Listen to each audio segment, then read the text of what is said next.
Hi, Dr. Ellen. Hi. Stephanie. Hi.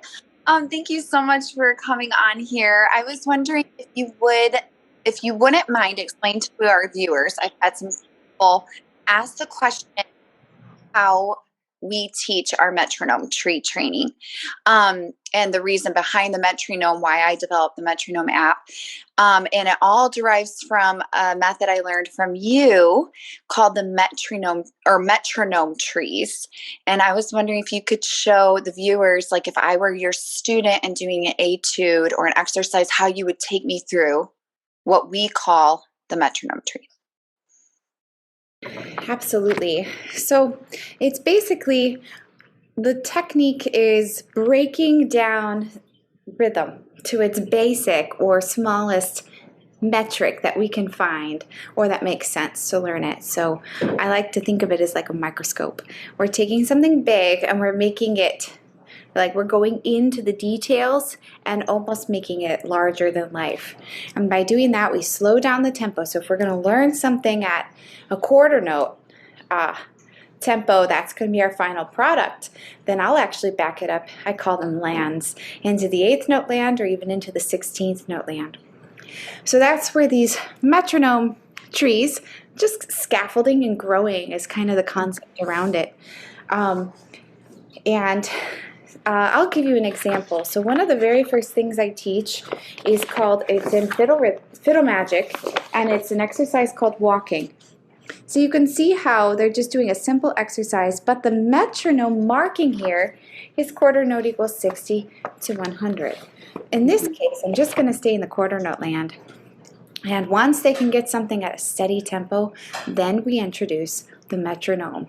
And so it's that like a next level mastery. And what I would do in the past is draw a metronome kind of chart, and I'll draw it right here. You can see how much time it's taking me to go from 60 to 100. So typically in a lesson, I'm writing it down in the lesson. It's taking up time. It's necessary. I don't skip it, but it is taking up time. And I'll do this. Climbing by 3s and 2s. So they'll do the exercise at 60. And they can only pass it when they do it smoothly, without any stops, with confidence and competency. And then 63, and then 65, and then 68, then 60, or 70. And they will grow their tempo like a tree grows. I love that. And I was thinking, even when we were students, even just from personal use of the metronome, I would always lose track. You know, probably all of the musicians that we're talking to right now, is we could all probably attest to the fact that, you know, we would practice an exercise or isolate a section in our concertos or whatever, and practice it at a certain tempo the day before. And then we go to our practice session the next day and we're like, I mean, at least maybe I just have a really bad memory, but I couldn't remember, wait, where did I leave off? The chances of a student then, I mean, so you're thinking of even younger students marking their tempo down and putting that in their practice journal, that's probably not going to happen consistently.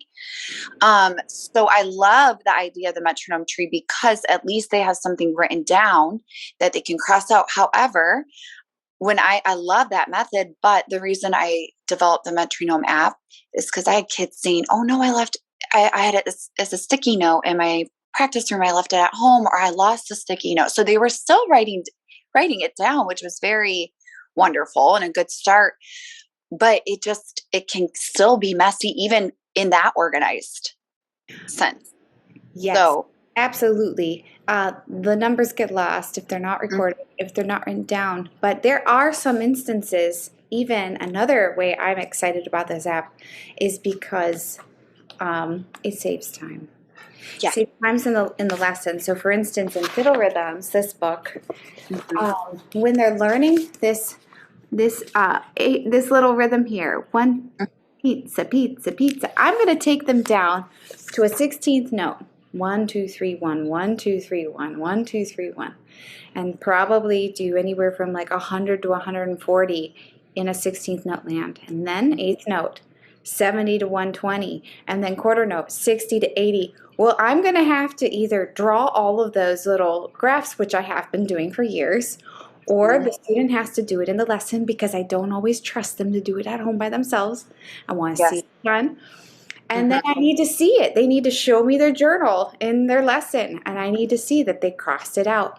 Well, that's 3 big graphs that they need to draw in the lesson or on their own, and it does take up time. And so what I'm looking forward to with this app is like I can assign this pizza exercise and say, yeah, we're going to 15th note land, 8th note land, and quarter note land. Plug in your journeys, and then it's the range.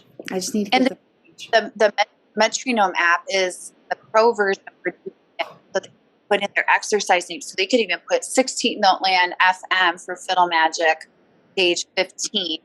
Save it. They go back into their saved trees. They can revisit it the next day in their practice. You know, so there's so much more. I mean, and I know you agree on this, that the option of them not practicing with a metronome is not to their benefit as a musician. Like, the metronome is necessary for a successful musician, but this helps them to have more organized digital form and hopefully make it more fun for them. And way more fun. Yes. Yes. It saves me having to come up with games. Yeah. Or all the M's and stickers. And I mean, they still do that, but I think they're going to have, I know they're going to have more fun. Tree. Yes. And the motivation, and then that motivation, external motivation is going to feed their internal motivation and their own success and their own confidence. Their own product is going to fuel their own process. So really, it is just a tool. It's a tool. It's objective, having them work with the metronome. So it's not replacing the metronome app. Is not replacing the traditional metronome, and the fact that they're not doing what. No, it's a tool of mastery, and I see it as a tool of sustainability too, and a tool for joy, because the more they understand rhythm and the breakdown and the construction of the piece and of their art, then the more they'll love it, hopefully. And don't all learn so much better when we're Yes. Yes, absolutely. And we might even teach better if we're having exactly. We're having fun too as teachers. Absolutely. I love that. Thank you so much for explaining that more in depth. Thank you for teaching that method and inspiring me develop this app. So thank you. I love it. Thank you for doing it.